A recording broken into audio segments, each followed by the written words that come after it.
afternoon, and thank you for joining us. I'm Al Moore, alongside my co-host, Natalie Craig. Today we're going to talk about some of the events that our Her Campus team has for the week, why KU is being sued, and more about the attacks in Brussels. All here on HCTV.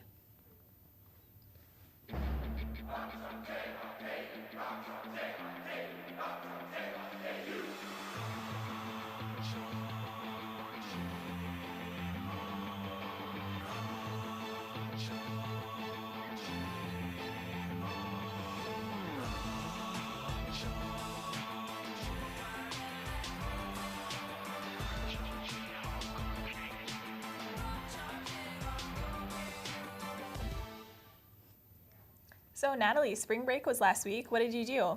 I went home and visited some family and friends. I did some hiking and went and saw a concert. And where are you from again? I'm from Tulsa, Oklahoma, but my family just moved to Arkansas, so I spent a little bit of time in both states. So you hiked in both states or just hiked in Arkansas? Just in Arkansas, okay. And then went to a concert with my friends in Tulsa. Oh, wow. Yeah, so what about cool. you? What'd you do? Well, okay, do you know what Tinder is? Yes, I do. Okay, so over spring break, I went to go visit a guy that I've never met before in Texas. I know, pretty bold and spontaneous. And how did I swing that with my parents? I have no idea. So, but yeah, I flew to Texas to go meet this boy that I've been talking to since December, just over the phone and on FaceTime. And he picked me up from the airport, and we just hung out for the week of spring break. So it was really nice, and it was a lot of fun. But yeah, we'll hear from Sarah after the break. Wow, that's so fun. That's a great story. I just really am excited just to hear all about all the events we have coming up for us on the show. We'll be back after the break.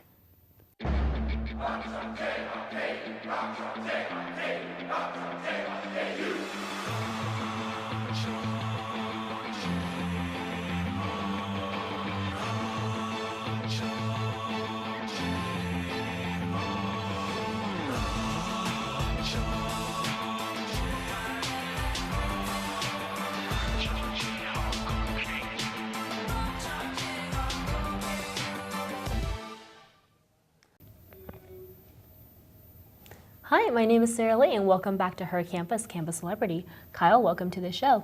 For all our viewers, this is Kyle Stubler. He's a freshman at the University of Kansas, and he's here to tell us a little bit about himself. As she said, my name is Kyle Stubler. I'm a freshman here on campus, currently enrolled in the School of Engineering, a petroleum engineer major. And honestly, I love KU. It was probably the best decision I've ever made. I've gotten involved in so many different things and met so many people that it's just my love for KU and my love for this school has just grown. That's awesome. It's good to hear that you had a great experience so far. So tell us a little bit about what you've been up to. Well, that's a lot. It's a loaded question. Yeah. See, I'm on the floor council for my dorm. I'm a part of the Society of Petroleum Engineers, the American Association of Drilling Engineers, the University of Kansas Longboard Club, but most importantly are the three things that are most important to me are my job with Rock Chalk Video, Student Senate, and then my fraternity being Pi Kappa Alpha. That is 6 things. What, you are doing too much with your life, Kyle. Yeah, it's a lot to schedule around, but I make it work. So what have you gained out of all of those? Well, first off, obviously just the professional aspect. It looks great on a resume. You know, you get a lot of experience when you're in so many things. For example, the American Association of Drilling Engineers and the Society of Petroleum Engineers. Being a petroleum engineer major myself, those clubs allow me to not only meet other people that are interested in the same area, in the same field as me, but allow me to hear speakers and go on field trips to places that are like, let's say, an oil rig or an oil company. You know, you get to hear and see all that's going to be happening in your life one day being in that major. And then things like Student Senate, my fraternity, my job, you know, those are just not only being around wonderful people and things that I love doing, but it just the bonds that I've built with even the bosses at my job with Rock Chalk Video. They're some of the favorite people I've ever met. And then my fraternity, those guys are going to be brothers for life. Not trying to be the stereotypical or We're getting the, sentimental on the the cliche, oh, I'm going to love those guys forever. Those are my brothers. There truly is a bond that happens when you get into the Greek life and get into a fraternity or sorority. Absolutely. Absolutely. If you want to start crying, we'll give you a moment. But yeah, there you go. Okay. Has there been like one moment that has stuck out to you most? There's been a lot of moments, honestly, but one of the biggest moments and one of my favorite moments of this year was two moments that count as one.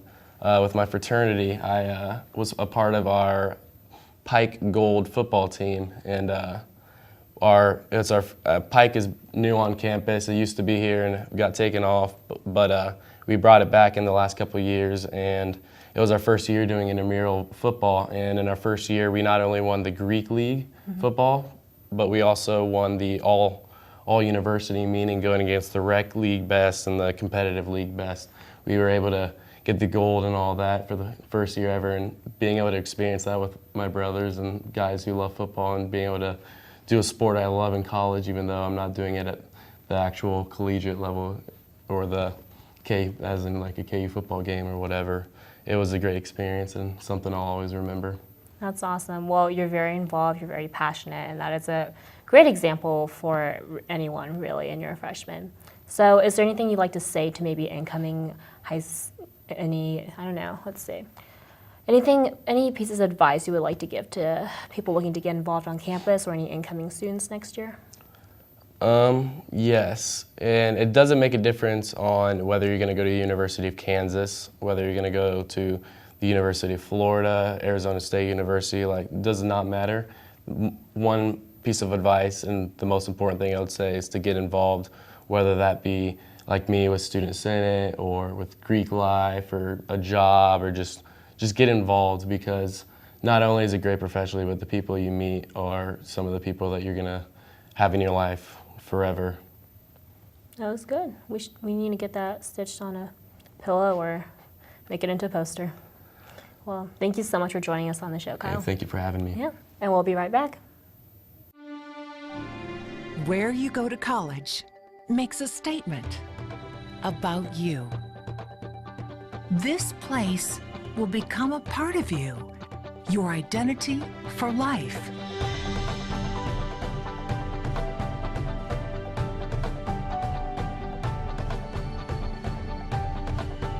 The University of Kansas, a great place to be you. Welcome back. I'm Joanna Campos with your weekly Her Campus News.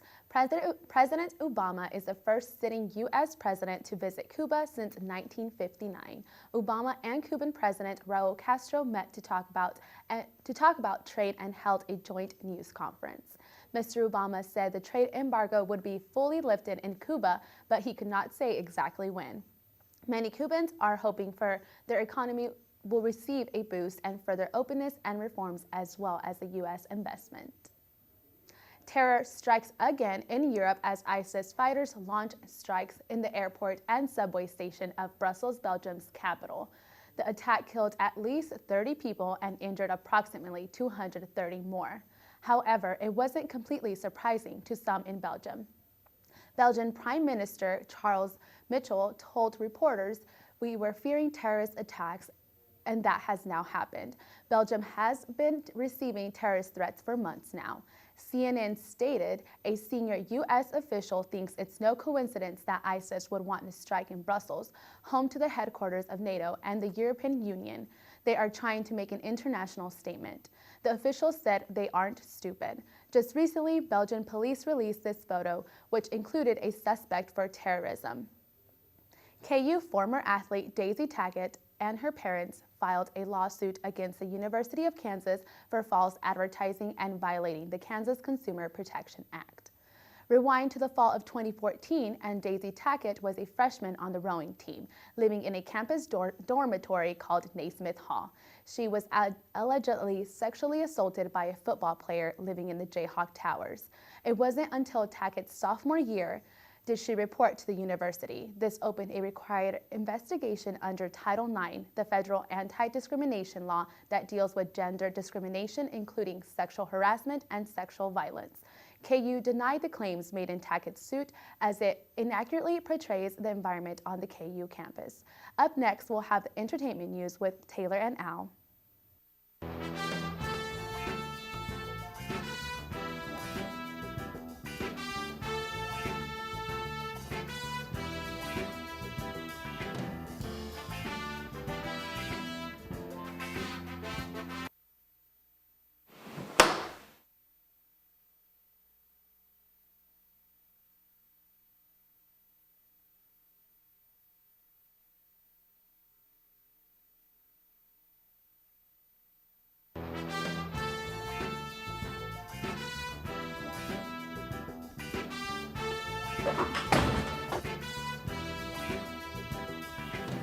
Put down the remote, get up, and be active. Welcome back. I'm Taylor alongside Al, and we have your entertainment news for the week.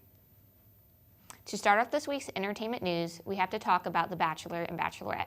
As most people are aware, the former Bachelor Ben Higgins chose Lauren Bushnell to be his fiancée, which meant fan fave JoJo Fletcher went home. However, Bachelor Nation was excited about the news that JoJo will be the new Bachelorette. Mark your calendars because the Bachelorette is set to return Monday, May 23rd. In other news, Real Housewives of New Jersey star Joe Giudice will begin his prison sentence for bankruptcy fraud tomorrow. He is sentenced to 41 months behind bars. His wife, Teresa Giudice, threw him a going-away party that involved family, friends, and of course some cast members from the show. Well, that's all that we have today. Thanks so much for watching, and make sure to stick around after the break. Peyton will be back with sports. Bethany Ann Doak. Ian Donnelly. Kirsty Lynn Duthitt.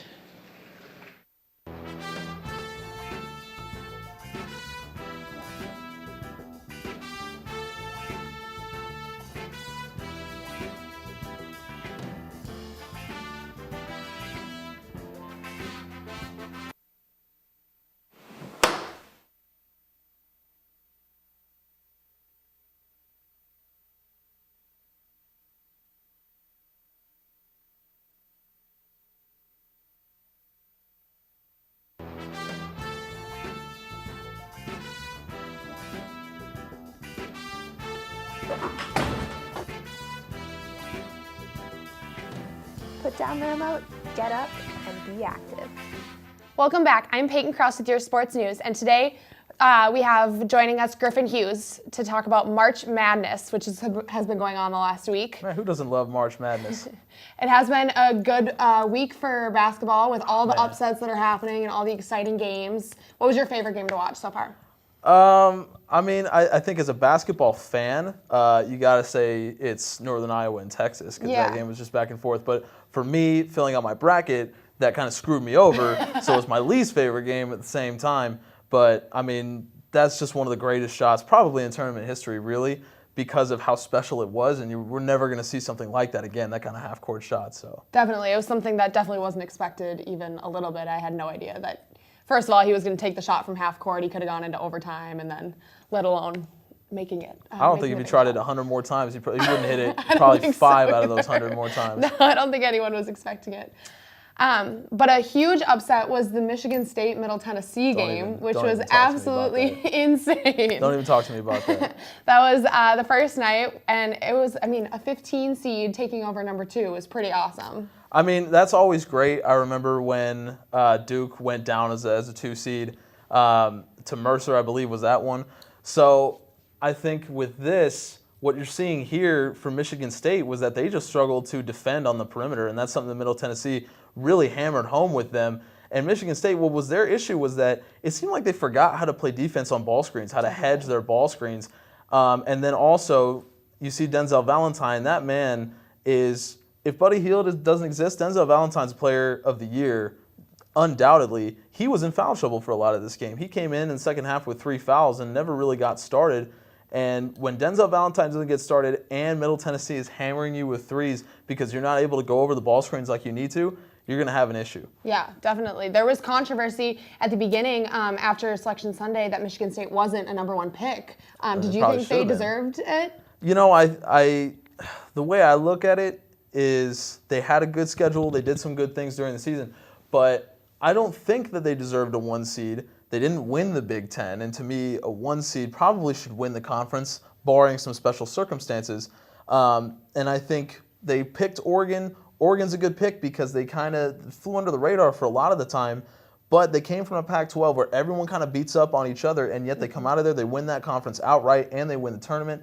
To me, they deserve to be a 1 seed. Michigan State probably deserves to be a 2, and for Tom Izzo, how great of a tournament coach he is, to pull that off, to lose to a 15, I think they definitely deserve to be a 2 after that, in hindsight. Definitely, and all number 1 teams are moving on into the Sweet 16, the first time in 4 years that's happened, which is pretty cool. So clearly the experts did know what they were talking about this time around. I guess a little bit, but that committee, I mean, don't get me started. Actually, do not get me started on the committee. We can be here all day.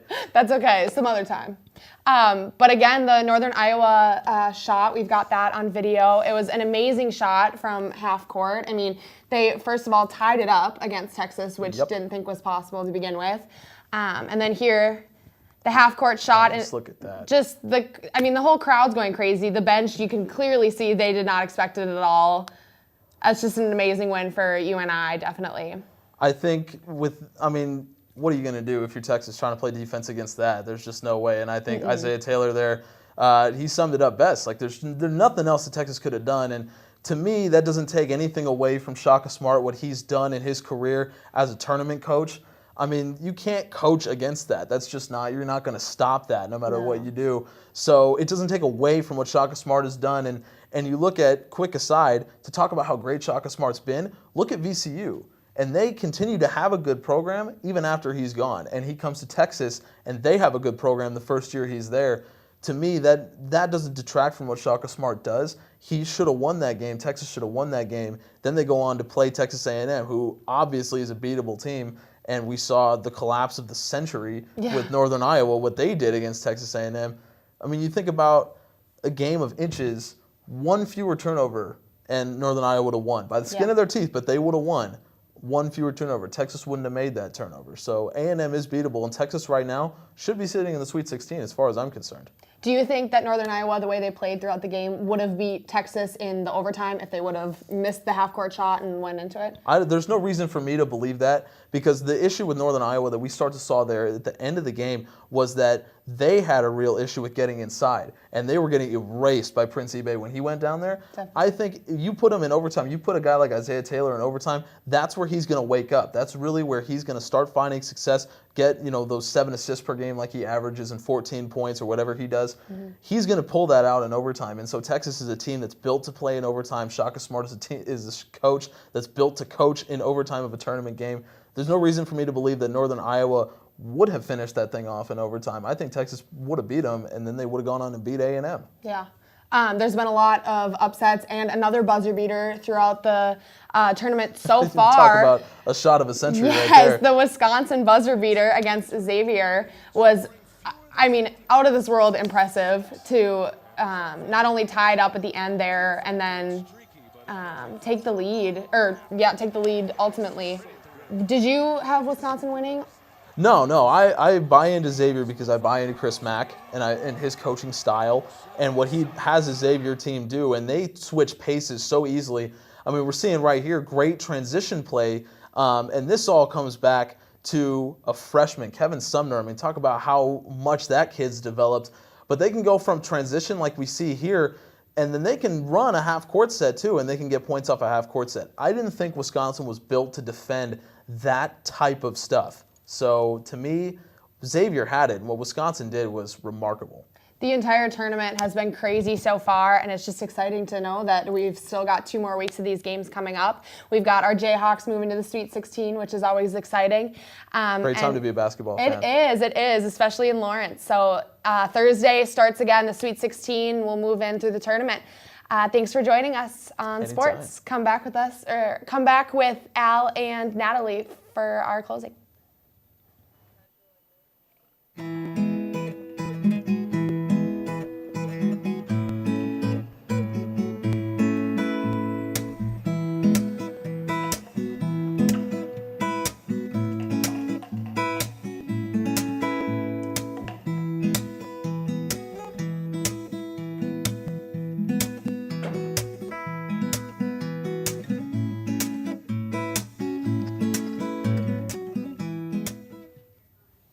So Natalie, did you know that SUA is putting on grocery bingo this Thursday?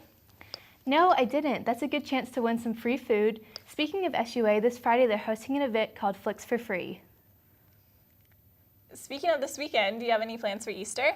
I do. I'm actually going home. I'm going to visit my family and just spend some good time with my grandma's cooking. That'll be awesome. Oh, you yeah. know, Grandma's good cooking ham is the and best mashed potatoes. always. Yeah. What about you? My aunt is actually picking me up this weekend, and then I'm heading over to her house where my whole entire family lives in Kansas City. So that'll be fun, just to hang out, get away from KU again.